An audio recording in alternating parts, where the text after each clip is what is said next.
and to say that we're delighted that our first event post the outbreak of COVID-19 is with Dr. Ida Milne. She has researched the social, medical, demographical and political history of the 1918 to 1909 influenza pandemic in Ireland, which was for her PhD dissertation in Trinity College Dublin. Her work on the pandemic has been published in many forums and media, but principally in her monograph, Stacking the Coffins, Influenza, War and Revolution in Ireland, 1918 to 1919. The book, which was published by Manchester United Press, was named a Choice Review's Outstanding Academic Title of 2019. Dr. Milne has used her research on this earlier pandemic to inform discussion on the COVID-19 pandemic and has been a frequent media contributor during the current crisis. She is co-chair of the Oral History Association International Committee and chair of the European Social Sciences History Conference Health and Environmental Strand, as well as being a member of the Royal Irish Academy Historical Sciences Committee. She is a social historian of disease and of Irish Protestant identity and lectures in European history at Carlow College. So we're very pleased to have you join us, and the floor is now handed over to you, Dr. Milne, for your lecture, Telling Pandemic History, a Reflection on Our Archives. Thank you very much, Ellen, for the introduction and for the invitation to talk, and to David for setting this up. I'm just anxious that my screen can be seen because it's still telling me that I'm not sharing my video, but I think it is it? Yeah, I can see it here, yeah. Okay. So the headlines that you're looking there are taken from the Evening Herald at various stages during the 1918-19 pandemic. And I'll just check now. So it was a mysterious malady that really emerged at the end towards the end of the First World War. And really, Irish society had been really well primed that something like this was going to happen, because we'd had various incidents and outbreaks of disease in the civilian population when wars had happened before, most notably in the Franco-Prussian War, or most recently in the Franco-Prussian War when this happened, which had brought smallpox and typhus back into the civilian population. So it was really expected that something like this would happen, but they didn't really expect it to be just an influenza as such. So when it came in May 1918, the first wave in Ireland, of 3 waves that we had here, and of 3 or 4 waves in most places in the world. People at first they weren't really primed to accept it as a flu. They thought it was because it was out of season for one thing, but they also thought that it resembled something like the plague or something far more dramatic than a flu. But it was very dramatic in the overall death numbers. Journalists had warned that great diseases always follow great wars. We now know that it is the largest killing influenza pandemic on record. It killed upwards of 50 million people, perhaps 100 million. And, in view of the current Indian crisis, only before Christmas, we got the most robust Indian estimate that we've ever had. It took over 100 years to get it, and that's 20 million dead. And when you think that the very first estimates of the dead for the pandemic globally were 20 million, you can see how difficult the counting is.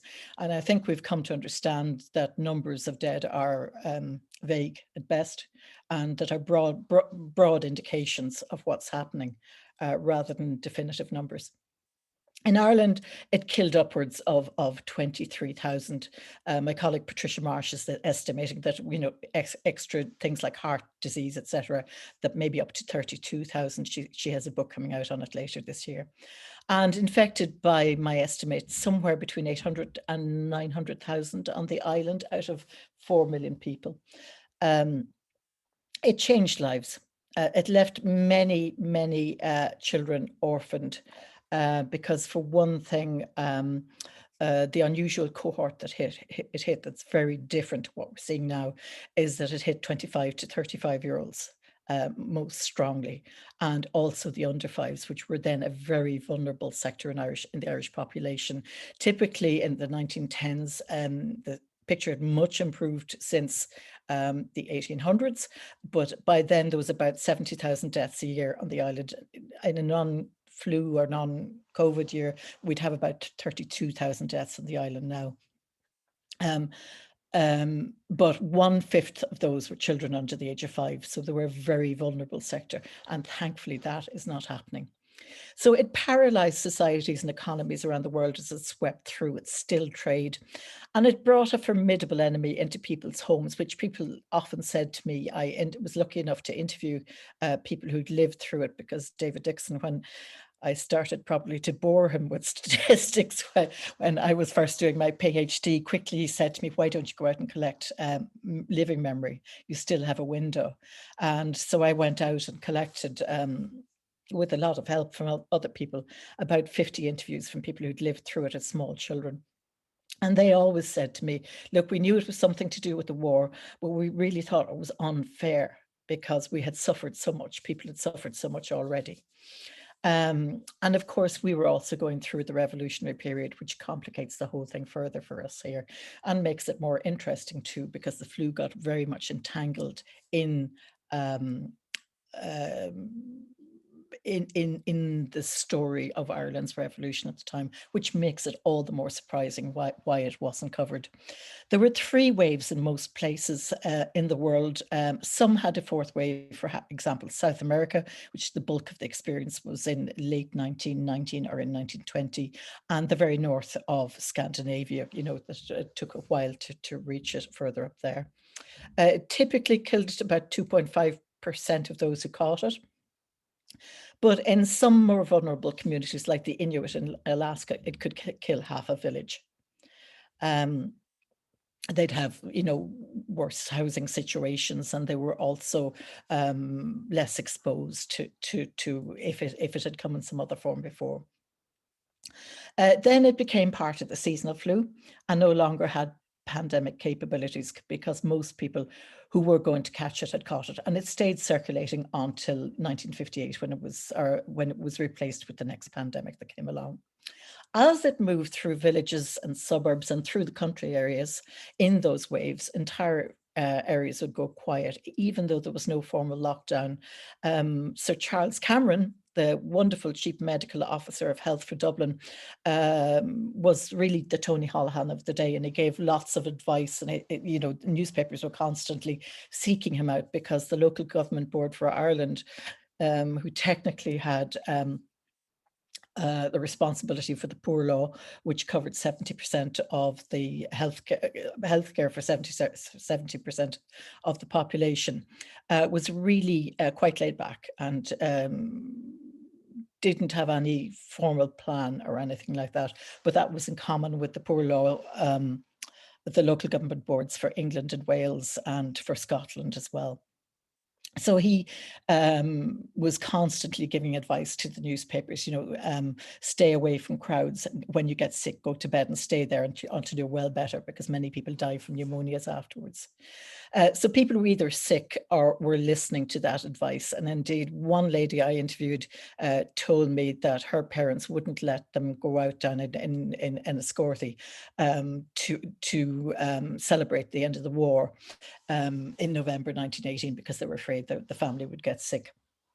So Howth and Kingstown were both the earliest regions affected in Dublin City, and the other port towns along the east coast, right up as far as Belfast, and places like Dundalk, etc., Arklow, New Ross, all suffered quite badly. Commerce would be stilled. Shops would struggle to stay open to keep, both in business and to keep supplying stuff, but their staff would go sick as well. And this was a really common vulnerability, and something that I was trying to warn about early last year, that people who are in the front line don't just include, I think we know this very well now, but people didn't know it so well back then, don't just include the hospital staff, but also include people like the police, journalists, shop workers of all kinds, people dealing with the public, bank workers, that kind of thing. So concerts were postponed, matches delayed. The All-Ireland's football and hurling finals were played in January and February 1919. Court sittings would be suspended. Dublin city streets were sprayed with disinfectant. Cinemas were closed between sittings. The cinema owners begged to stay open so they wouldn't go out of business. And they'd go through them with a big thing called a pump called a deodar, a deodor, to disinfect. Hospitals and the poor law dispensaries and the workhouses were overwhelmed, and we have one brilliant account of it by D.W. McNamara, who was a junior house doctor at the time, very scarce of medical accounts, and that's something that I'm very determined won't happen when, for future pandemic historians, that they will have archival riches for that. But McNamara talked about how he worked in the Mater in Dublin at the time, and he talked about how they gave all bar one female and one male ward over to keep them for surgery. Those were single wards over for surgery, but the rest were given over to flu patients. And he also spoke about how there could be 15 or 16 in the mortuary, in the hospital morgue at any one time, which was very unusual, and how you could treat a patient in the morning and then discover another patient in the same bed in the afternoon because the morning's patient had died. And medical staff were already short because of so many were away at the war. But they were also depleted as they fell ill, and then replacements would be found for them, and then the replacements would go sick as well. This was really, really common at the time. Doctors did their best to understand it. They understood flu to be caused by a bacteria. But of course, we now know, and it wasn't really discovered until the 1930s, or confirmed until the 1930s, they suspected it then, that it was caused by a virus. They really struggled, very much like today, to find treatments, and they worked out of their skins, constantly puzzling. William Boxwell and Dorothy Stafford Price would haul bodies down under cover of darkness in Mercy's Hospital because they were forbidden from doing postmortems in case they spread the disease. And so they hauled the bodies down and they would do the PMs to try and find out what the hell is causing this. Because they were just struggling to really come to terms and to see what they could do to fix people rather than having them dying. This is a very typical newspaper from the time, the Irish Times, of the 31st of October 1918, at the peak of the second wave in Dublin. So you things like no cause for panic. And as soon as you see that in a newspaper, you know the authorities who are saying that are full of panic because, you know, there were people dying all around them. One of the ways I came to this story when I was working as a newspaper librarian in the Irish Independent, and I was asked to research the sinking of the Leinster, a story we knew about quite a lot about. And the 500 plus died on the Leinster, but I realized from the news stories at the time in the middle of October 1918 that 500 a week were dying from the flu at the time. So it was really a big issue. And you see things like there, like Charles Cameron's bulletin. And he's saying that the epidemic is now at its height and that this week it'll begin to abate. And actually it was another 2 weeks really before it began to abate. And it talks there about work at the hospitals and the germicidal campaign, about how housekeepers and managers of all sorts of businesses are trying to keep places clean. How echoey is this? And also, you know, that the law courts and the ports were depleted. Their staffs were depleted at the time.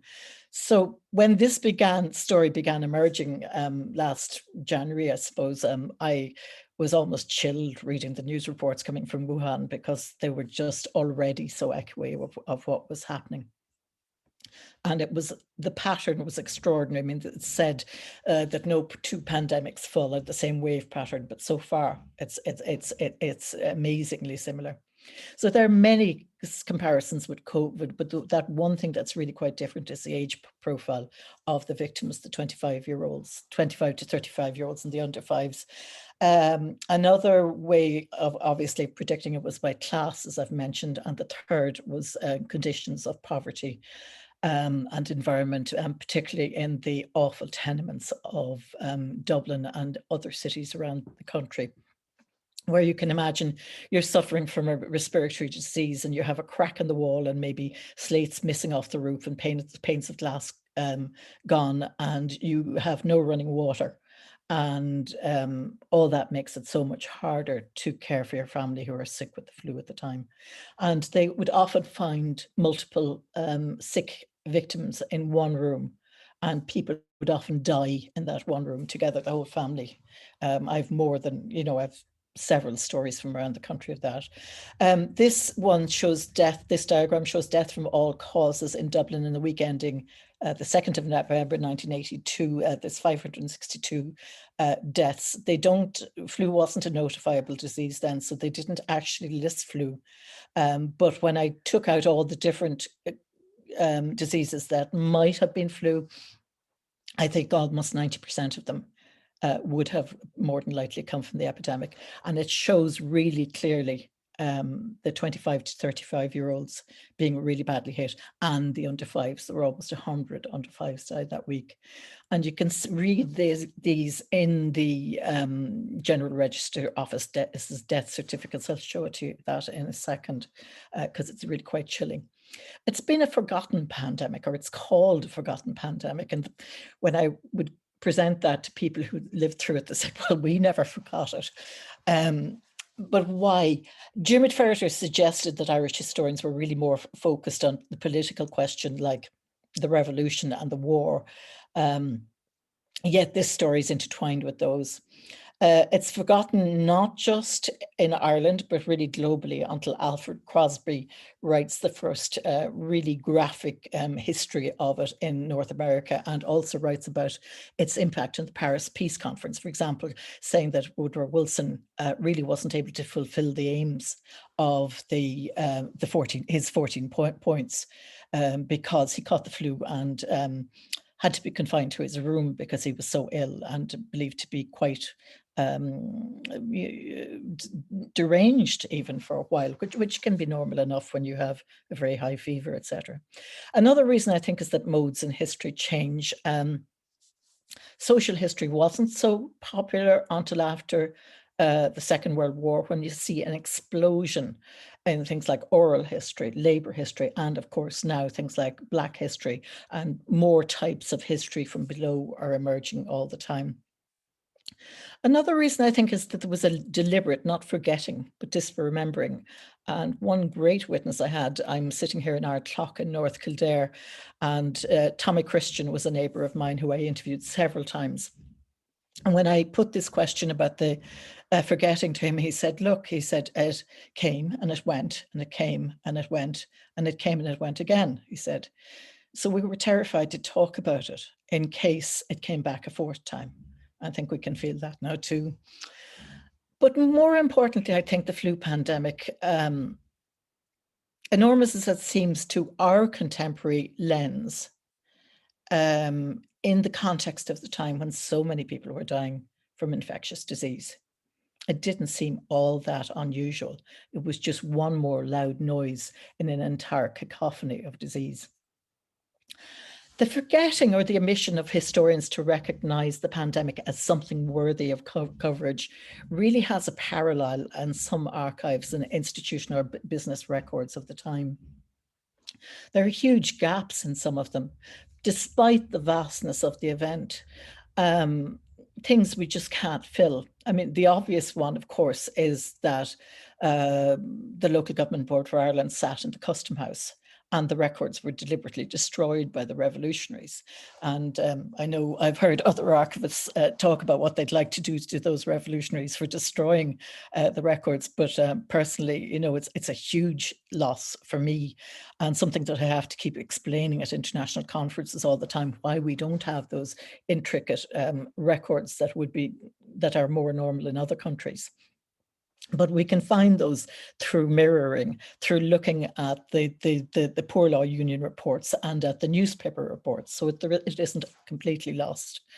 Then the other thing I think that happened is that people were so overwhelmed that normal record breaking broke down. And that was something I was very anxious to stress to colleagues. working in hospitals last, you know, at the beginning of this, to keep taking your records, keep writing your notes, keep doing your diaries, because things change, and how you feel now is very different to how we felt last April or even last June. And looking at those changes is really interesting to see too. And it's also helpful not just for historians, but for governments in the future. Well, hopefully they will read a lot more history so that they will be better prepared and no, that's my advertisement for today.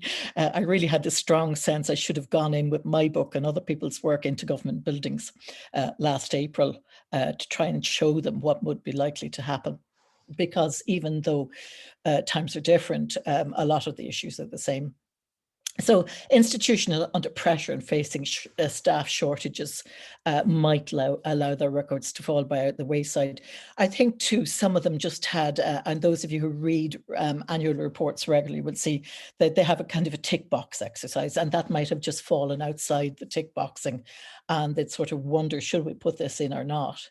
And I think a third thing is that perhaps there was a level of shame because certain institutions felt they didn't cope as well with it as they might. And again, this was something McNamara mentioned. He said, you know, that it was a consolation to them in the matter that at least the other hospitals were doing as badly as they were.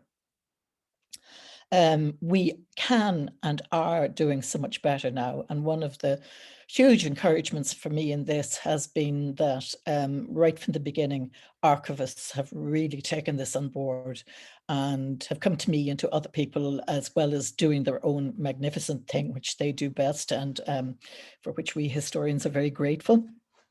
And there is a real industry in archiving the pandemic now.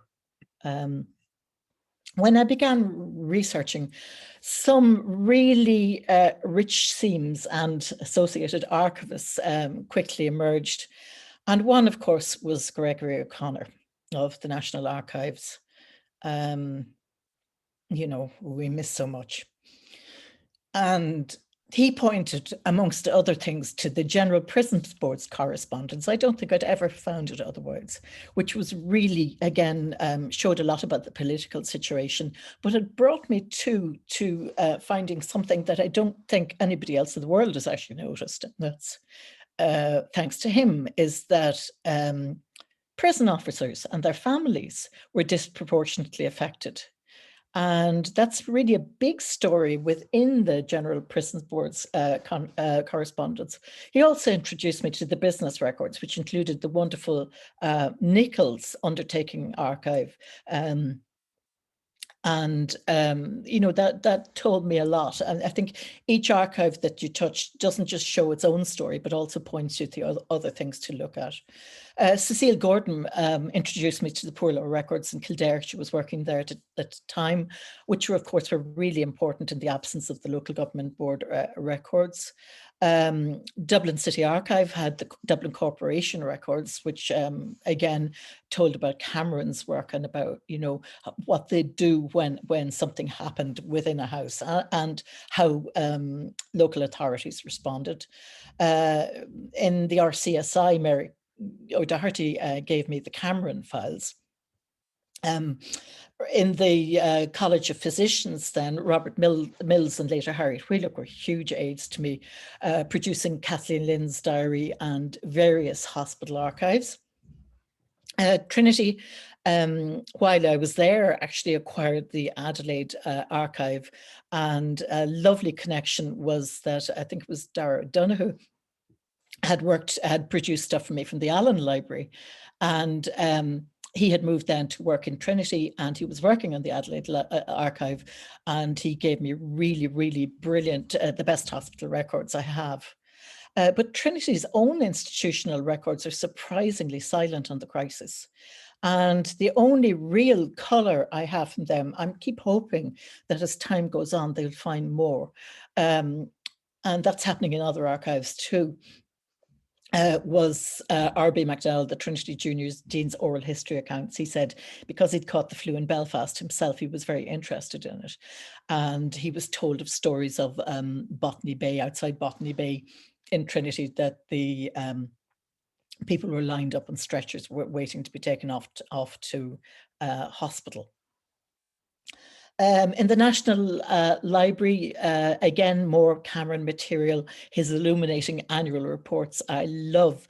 I was doing something with the College of Surgeons and Mike Ryan recently, and I found a lovely quote in one of those annual reports in 1919 during the flu, when he said his real ambition was that every Dublin family should have a toilet and a running tap of their own. And I thought, wow, the detail was just brilliant in those reports. And, something that, again, with the focus on hand washing and everything that we have at the moment, that echoed so much. They also had Sinn Féin pamphlets, which showed me that Sinn Féin really politicized the flu. And the wonderful correspondence of Pierce McCann, the Sinn Féin member who'd been elected an MP in December 1918. He's a lot of very flirtatious correspondence with several ladies, but it's really interesting as it looks at his life within prison as well in the UK during the pandemic. The QUB Medical Archive had a series of historic doctors' handbooks which showed the changing treatments around the time. Then Clonkerswood College, one of the best educational institutions, archives for Margaret Doyle and Declan O'Keefe, who's in the room now, introduced me to the Clongonian, which had really detailed accounts of what happened in it. And also, I think it was called the Rector's daily notebook on what was going on, where they would talk about things like that they would separate the sick students from the well students so that there would be no cross-contamination, and that they even had a film showing during the pandemic, and that the staff were not allowed to mingle with the people of the town of Clane in case they brought flu back into the school from there.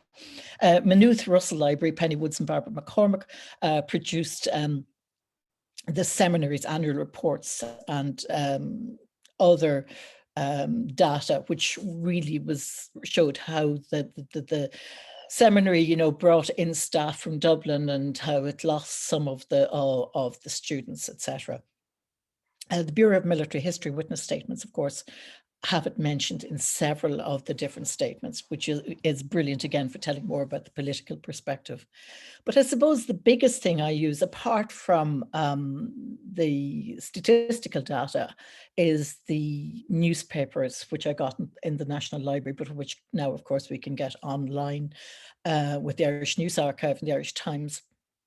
And it's really noticeable that when you look around the world at where else has done a national history of the flu, America, of course, has brilliant newspapers, so they have brilliant records to draw on from there. And there are several colleagues of mine, maybe about 20 of them, who've done histories of the flu in America.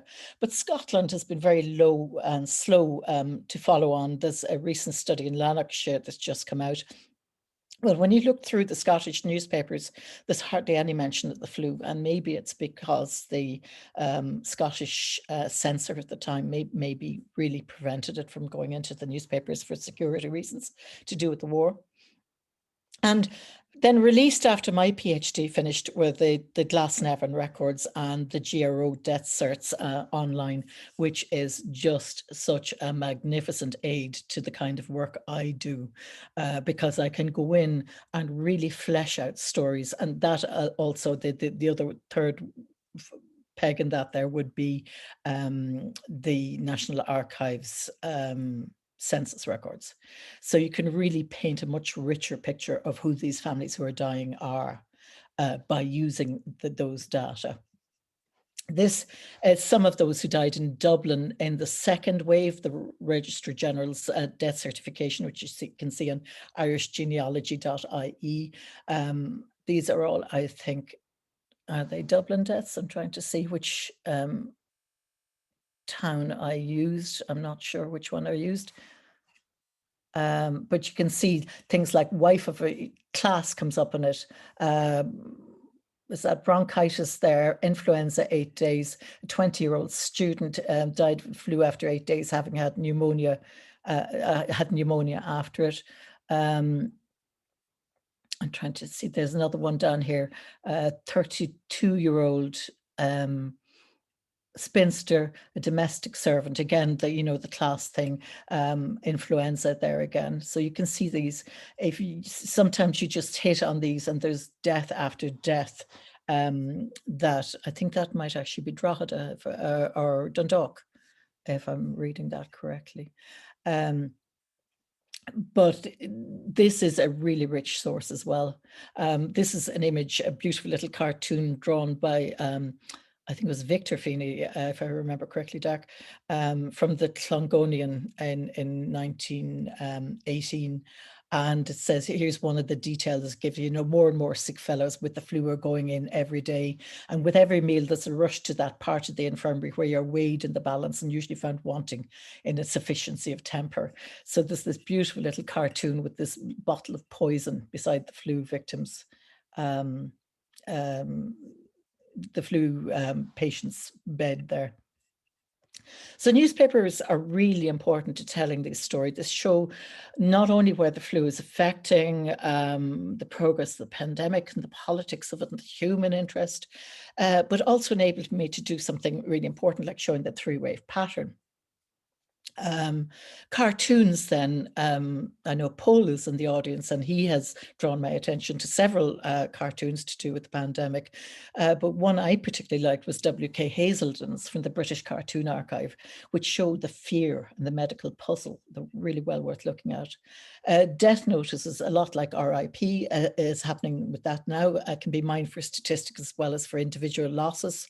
And then ads are really interesting. They were often on the front pages of the newspaper at the time, and they showed things like non-prescription treatments. One of the things they pointed me towards was this thing called pilocarpine, which was for hair restoring. And I asked people who had lived through it, and a few of them told me that they had relations whose hair just completely fell out at 14 or 15 years of age. And again, that was, something that you wouldn't know about unless you have somebody to ask, but also that these advertisements pointed me towards them. There were lots of fascinating things, like that Bovril, for example, ran out of, beef tea was one of the main treatments, and Bovril ran out of the glass bottles at the time and had to issue, in the newspapers, a plea to return them. Then there were those that proved surprisingly unrewarding. I often envy people who could do an entire PhD by going to one or two boxes.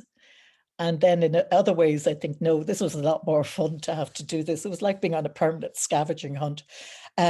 So you might go into what you thought was going to be a really fascinating archive, and you might find a line at best. And often it wouldn't even mention the word influenza. It might mention the dread disease or the terrible trouble we had last year. And I think this is maybe a reason why sometimes when I'd go to an archivist and say, have you got anything? They'd say nothing. And then maybe a couple of years later, they might come back and say, oh, I found something.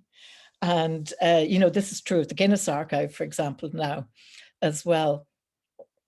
They found much really interesting material. So the very vague terminology, you'd skip over it unless you kind of were clued into what it might be described as.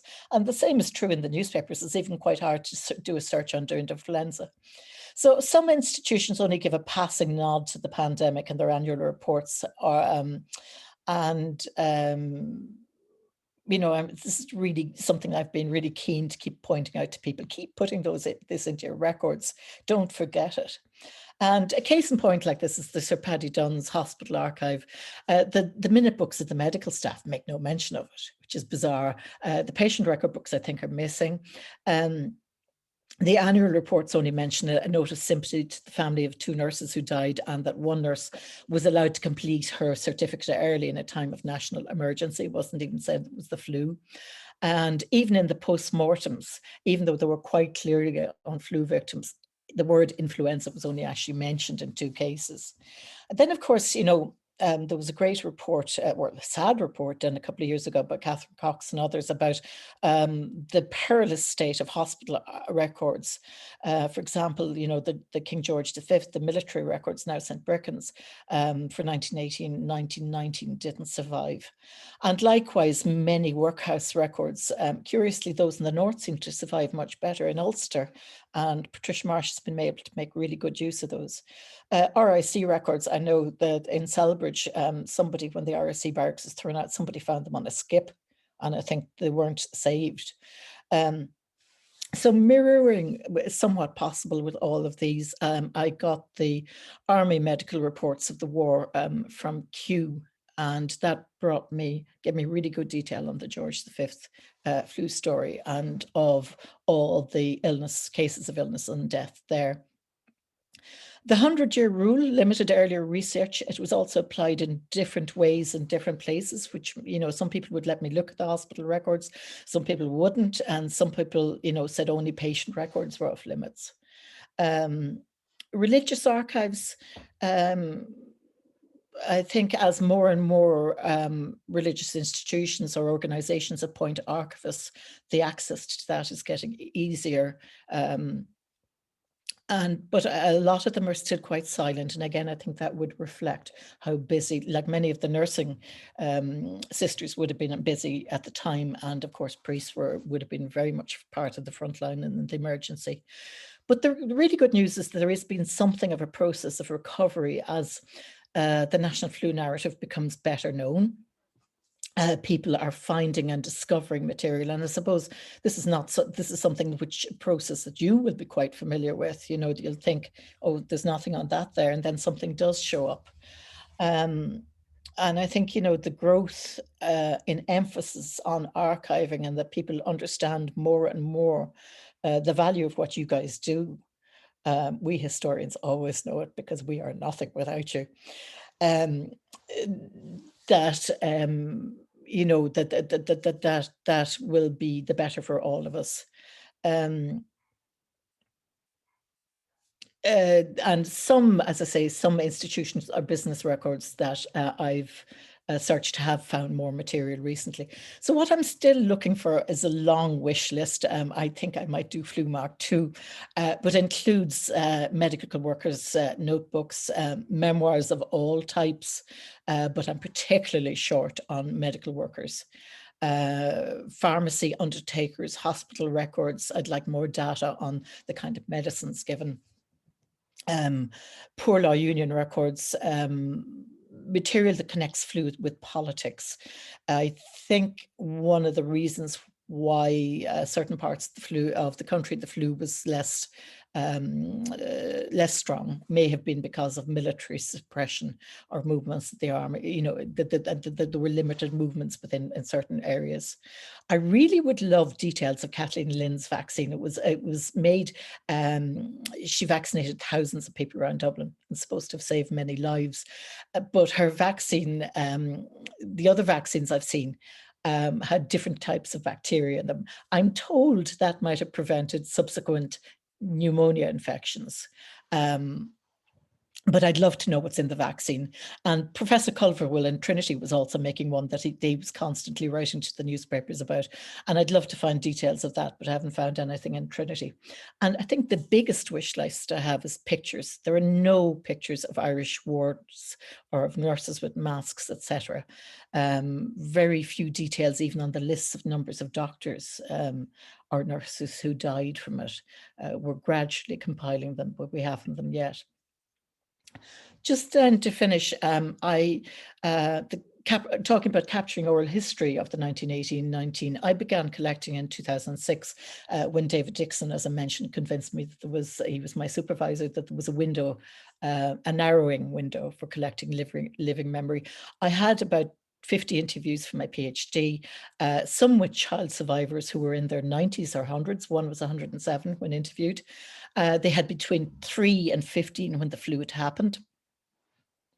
And sorry, she was 106, the oldest one I had. She was from Rathmullen in County Donegal, Kathleen McMenamin, when I interviewed her. And then some with families who, lost a parent or children to it, a flu trauma. And these were really interesting because they often showed that losing a parent could change the family's entire trajectory, that they might change class, they might lose their house. In one case, they actually went up class rather than down. They might migrate because of the loss. And they're so fascinating to see how this lasts for years and years and years afterwards. This wasn't just interesting stories, but it also pointed me other ways at looking at other evidence. For example, that guy, Tommy Christian, I told you about, who was 5 when he caught it out here in Art Clock. But when the 4th time I went to interview him, he said, I think my mother died from that. She was never the same after. And when I found his mother's death certificate, she died from TB. But I started thinking, I wonder, were people who had TB what they call reaped early? So I started looking at the death statistics, and sure enough, they do indicate that for a few years after, there was a lower number of people dying from TB, which probably suggests they died more quickly because of the flu. One of the difficulties, I suppose, with the oral historian is that we're validating our own evidence and acting as an archivist on that. It's an interesting but quite a difficult process, I suppose, too. Some even quite short oral testimony had really important results.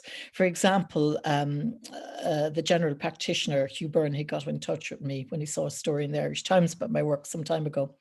And he told me that his family had been timber merchants in the Liberties, and that they had supplied famines. He said that they had, their business had done very well about it.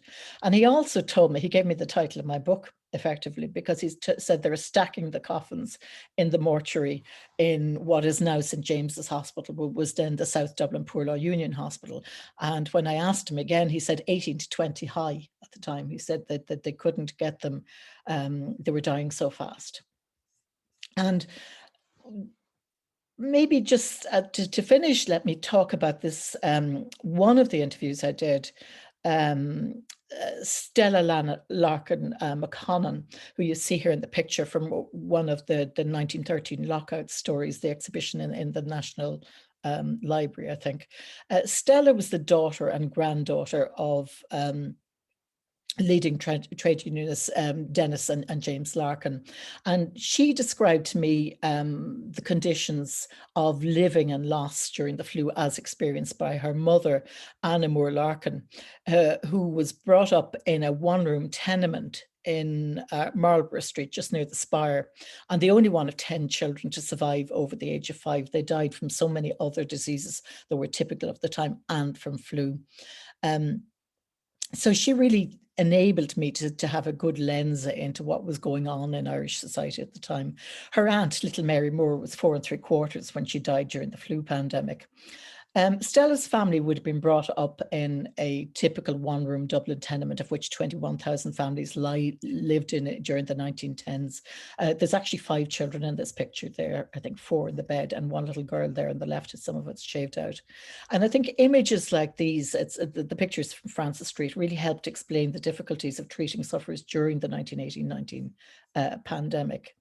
But just to point out, as from an archiving perspective, Stella's family story, and I love it, and I often tell it at much greater length because it's so illustrative of what was going on in Dublin and how families were suffering, and the kind of scale of death loss they experienced, not just from flu, but from diseases like measles and infant diarrhea, which was a huge killer at the time. Her story drew on several different databases, including the newspaper archives, the Glasnevin burial records, the General Register Office birth and death certificates, the annual and quarterly reports of the General Register Office, the 1911 census, where I could see, where her parents had come from and the details of the family at that stage. And I think that's from the, that picture, is it from the, oh, the Irish Architectural Archive, I think, I'm not sure. And then, of course, her own testimony again. So that's just, you know, shows how much many archives can be involved in one small family story, you know, in order to recreate it as fully as we can. And finally, just to talk about oral histories of COVID-19, Harriet Wheelock very quickly set up one in the Royal College of Physicians, the Heritage Archives, where we're encouraging people to, medical workers of all kinds, to donate theirs. Then Katrina Nicasida has set up one with a team at DCU, the COVID-19 Oral History Project, which is great. My own archivist, the wonderful Bernie Deasy in Carlow College, set up one very quickly because she realized that if I did it, I'd have to go through ethical hoops, whereas she could collect them without having to do the same thing. Clean O'Carroll is collecting in the UCC School of Folklore. And then globally, there are many more oral history projects. So I don't think there'll be any shortage of oral history on this pandemic. They're really important because they're multi-purpose. It's not just about the history, but say, for example, I was thinking the other day, if you're a medical worker now and you have a 5-year-old child and they're in a nursing home in 90 years' time, and people are trying to figure out what this big trauma that they were so upset about that happened all those years ago was about, something like oral history will be able to explain to the people around them how to talk to them about this and to understand it. You know, these oral histories would be very different from mine in that they were taken at the time of the crisis, whereas, you know, I got to, in many cases, to visit and revisit and to look at something over the course of their lived lives. And it might be nice, actually, with some of these oral histories to do repeats in 20 or 40 or even 60 years' time. So I think I'll just end there and thank you for your patience and hope that was of some interest and love to hear your thoughts, and I'll stop sharing now.